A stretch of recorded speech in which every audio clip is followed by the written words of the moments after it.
সকলোকে মোৰ মিনি ব্লগটোলৈ সকলোকে স্বাগতম জনাইছোঁ। এয়া দেখিছেনে, আমি ওলাইছোঁ সৰুপথাৰ চেম্বাৰলৈ বুলি। আৰু ছোৱালীৰ গাটো যিহেতু ইমান এটা ভাল নহয়, সেইকাৰণে। আৰু এইফালে চাওক, এই পৰিৱেশটো জানেনে, দেখি কিবা ভালে লাগি গৈছে। আৰু আপোনালোককো দেখাইছোঁ, আপোনালোকৰ কেনে লাগিলে জনাবচোন দেই। আৰু ছোৱালীৰ গাটো ইমান ভাল নহয় বৰ বিশেষ, সেইকাৰণে চেম্বাৰত অলপ দেখালোঁগৈ।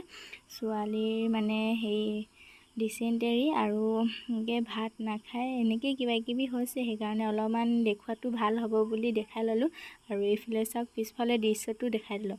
আৰু কি জানেনে, ভিতৰৰ ৰাস্তা দি আমাক লৈ গৈছে। কিয় কি হৈছে, তাত চেকিং থাকিব পাৰে বুলি, সেইকাৰণে ভিতৰৰ ৰাস্তা দি লৈ আহিছে। আৰু এইফালে আপোনালোকক ৰাস্তাটো দৃশ্যবিলাক দেখুৱাই গৈ আছোঁ। ইমান ধুনীয়া পৰিৱেশ নহয় জানো, সেইকাৰণে দেখুৱাইছোঁ। আপোনালোকৰ কেনেকুৱা